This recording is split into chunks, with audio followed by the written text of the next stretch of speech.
અખિલ કચ્છ દશનામ ગોસ્વામી સમાજ અને મહાગુજરાત દશનામ ગોસ્વામી સમાજ મહામંડળ કચ્છ પ્રદેશ આયોજિત બિલેશ્વર મહાદેવ મંદિર રાજપુર ખાતે ગઢશીસા દશનામ ગોસ્વામી સમાજ દ્વારા ચોથો સમૂહ લગ્ન આજે સંપન્ન થયો હતો। હવે જોઈએ ગઢશીસા આમતક ન્યૂઝ બ્યુરોનો એક વિસ્તૃત અહેવાલ। આજરોજ રાજપુર મુકામે શ્રી દેવાદિદેવ મહાદેવની અસીમ કૃપાથી અખિલ કચ્છ દશનામ ગોસ્વામી સમાજ તથા મહાગુજરાત દશનામ ગોસ્વામી મહામંડળ કચ્છ પ્રદેશ આયોજિત બિલેશ્વર મહાદેવના મંદિરમાં રાજપુર ખાતે ગઢશીસા દશનામ ગોસ્વામી સમાજ સહકારી ચતુર્થ સમૂહ લગ્નોત્સવ 2025 સંપન્ન થયો હતો। આ પ્રસંગે યોજાયેલા કાર્યક્રમમાં નવદંપતીઓને શુભકામના પાઠવવા માટે કચ્છના સાંસદ અને પ્રદેશ મહામંત્રી વિનોદ ચાવડા, સર્વ સેવા સંઘ કચ્છ ભુજના પ્રમુખ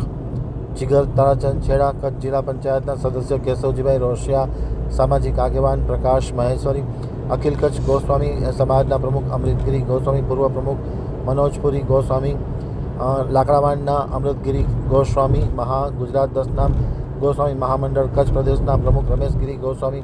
તથા અન્ય હોદ્દેદારો અને બિલેશ્વર મહાદેવ મંદિરના મહંત અને સમૂહ લગ્ન સમિતિના કન્વીનર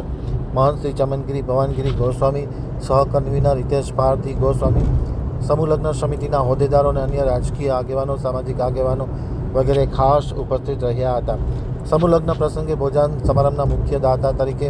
જૈન સમાજના રત્નશ્રી તારાચંદભાઈ જગસીભાઈ છેડા હસ્તે હંસાબેન તારાચંદભાઈ છેડા પરિવાર રહ્યા હતા। તે પરિવારના જીગર તારાચંદભાઈ છેડાનું આયોજકો વતી શાલ ઓઢાડી, પાઘડી પહેરાવી, મોમેન્ટો આપી સમૂહ લગ્ન સમિતિ દ્વારા વિશેષ સન્માન કરવામાં આવ્યું હતું।